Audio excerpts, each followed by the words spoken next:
Hello beauties, welcome back to my channel. If it's your first time stopped by to my channel, my name is Atineke.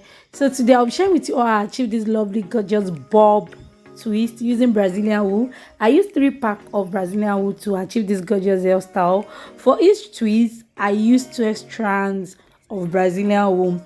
So the thing I did was that I used a rubber band to hold my hair down. You are going to see it as this video continues. So I use the rubber band to hold it down, then I start braiding. Can you see that back that I braid? Later on off camera, I twist the back. I cornrow, sorry, not braid, I cornrow. I wanted to leave it like that before. I was thinking my hair was going to be too long for the length to twist. So that is what